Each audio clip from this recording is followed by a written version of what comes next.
Good morning, everybody. Praise the Lord. Welcome to another VIP morning devotion. Thank you so much for joining me today. I pray that you are all doing well this fine day. Today, I'd like to start in 1 Samuel chapter 15 and verse 22.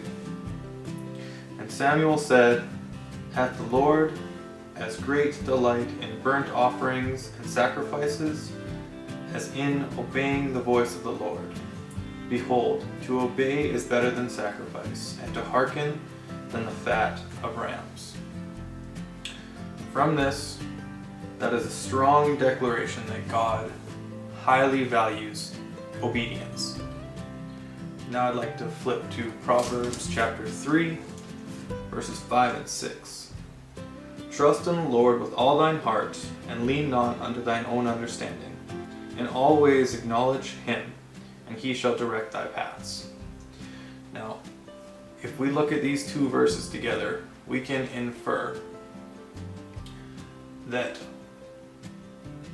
if God values obedience, and God says to not lean unto our own understanding, then understanding is not a preface to obedience.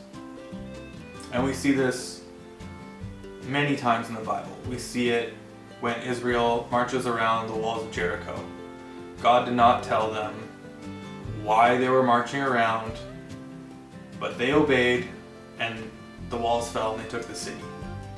We can look at the miracle of Jesus turning water into wine. He did not tell the servants what he was going to do. He just said, "Fill these water pots," and they obeyed.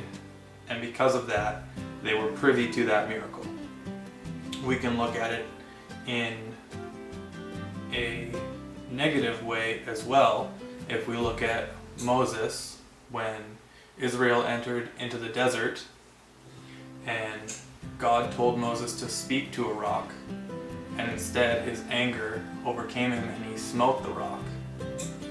God then punished Moses and said, "You will not be the one that leads Israel into the promised land," because God values obedience even if we don't always understand the directives that God gives us. And this isn't actually my topic, this is just a preface, because understanding without obedience can be very hard. I completely understand that. Us as humans have a very hard time doing things when we don't understand. We have a hard time taking things by faith. And I have noticed in my talks, I like to explain the benefits of biblical principles in hopes that it will make that obedience easier. But even without that understanding, God expects us to be obedient. Now, my actual topic today is the importance of fasting. And this should be relatively quick. I want to flip to Matthew chapter 17, verse 20 and 21. Very familiar passage. "And Jesus said unto them, Because of your unbelief, for verily I say unto you, if ye have faith as a grain of mustard seed, ye shall say unto this mountain, Remove hence to yonder place, and it shall remove, and nothing shall be impossible unto you. Howbeit, this kind goeth not out, but by prayer and fasting." So, in verse 20, it talks about faith. In verse 21, it says, "This kind goeth not out, but by prayer and fasting." So that kind of deep faith, where you can say to a mountain, "Move," and it will move, comes through prayer and fasting. And I think prayer will not only help you grow faith in God, but it will help you grow faith in yourself. And one of the reasons that it brings you closer to God is because it will keep your mind on Him throughout your day, throughout your fast. Hunger is something that is very hard to ignore. And every time that pang of hunger comes up, you will remember that I'm fasting and I'm trying to get closer to God, and it'll all circle back, and you will keep your mind and your thoughts perpetually on God while you are in your fast. Fasting also helps to grow faith in yourself. If you fast regularly, and when temptation may come your way, you can look back at your time of fasting and you can say to yourself, if I can give up that which is essential. Food isn't just a luxury, it isn't just a pleasure, food is essential for us.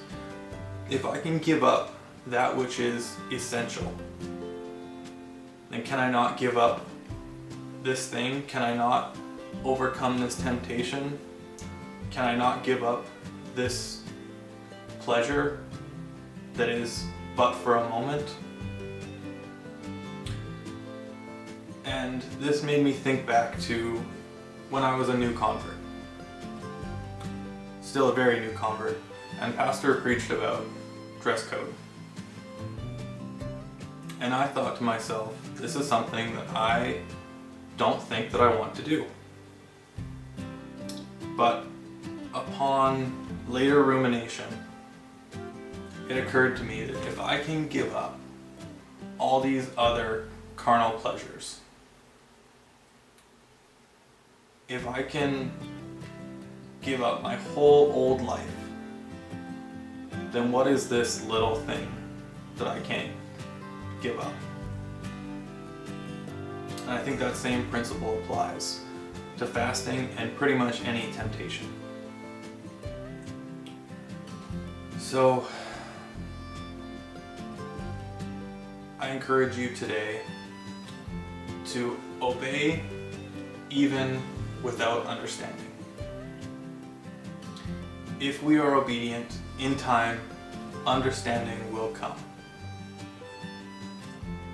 And maybe not today, but this week, I encourage you to fast. And fast to your ability. And it doesn't even necessarily have to be food. You can fast from other things as well. You can abstain from anything that you regularly do that you take enjoyment from. But put the flesh under subjection. Put it under your feet and let it know that it does not control you. If you do these things, watch your relationship with God and your faith in yourself grow. Thank you for joining me. God bless.